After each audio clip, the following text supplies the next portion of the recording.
Diyan naman niningil, oh. Tapos sisingilin na naman ako. Sasabihin ko wala ako. Nandiyan si si Del. Nandiyan si kuya. Nandiyan si Del. Wala ako dito, wala. Umalis. Umalis. Oh, wala ako dito. Wala ako dito.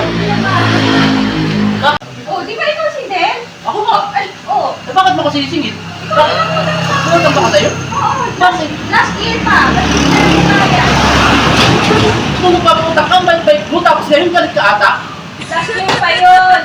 Ang tagal-tagal mo magbayad, hindi mo nakakasunod. Ano? Hindi mo na ako nagtatago ah. Oo, kanina nga nandun ka tapos bigla kang tumakbo dito sa loob. Puntak pa ako? Nakita mo yun? Oo. Boy, sinisingil ako. O, Bakit magbayad ako ka na. sinisingil? Hindi ko na ako pumunta sa'yo ah. Marami ka naman yata pera. Wala akong pera ngayon. Ayan. Wala akong pera ngayon. Ako. Tingnan mo, ang laki ng utang mo sa akin. Ang ba siya nga ano? Utang ko lahat yan? Hindi, iba ka na yun. Dito ka na sa kabila. Sa akin lahat yun. Oo. Paano makakautang? Hindi mo na ako nalapit sa'yo ah. Last year pa nga. Last year pa ba yun? Oo. Parang ba matagal-tagal na nun ah. Ganun ba talaga ang nangungutang? Utang kalimutan, ganun. Hindi. Nala ko lang mata.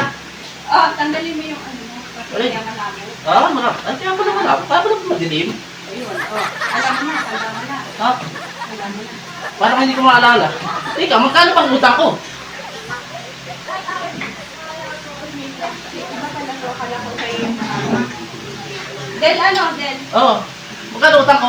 Piso. Laki naman masyado. Pwede partial? Piso na nga lang yun, last year pa yun. Hindi. Ulog-ulugan ko na lang. Pwede? Tapos partial payment pa ang gagawin mo, last Grabe ka year naman, pa. kung mo ba? Pinatagal ko na nga ng isang... Layo ka ng pinanggalingan ko. Pinatagal ko na nga ng isang taon. Sisingilin ako ngayon. Grabe. Bayad ka na. Ate, magbigay ka naman na kayo yan. Grabe ka ah.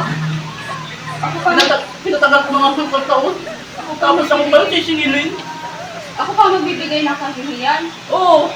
Sige ka kasi yung dami-dami tao sinisingil mo ko. Hindi ka ba nahiya? O ano, binabayaran mo na ako, hindi ka Ay, partial nga. Partial! Walang puno. Ay, wala nang partial na isang piso.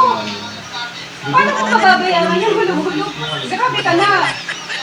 Abal ka sa taon para... Ano, baka makakaipon ako ng piso. Bayaran mo na ako, ang dami pinata diyang pera. Bakit? Paano kuli ka? Ipapabarangay kita kay kay Duterte. Duterte, papabarangay mo. Hindi na yun tanong ano ngayon. Hindi na yun ngayon, doktor. Bayad na! Wala ka palang pera, nakadala ko. Tapos na ako kay pera. Ate, pakintay lang ah. Oh, grabe! Tinakbuhan niya ako sa piso. Papabarangay ko yan, ko yan. Pabarangay ko kay Duterte.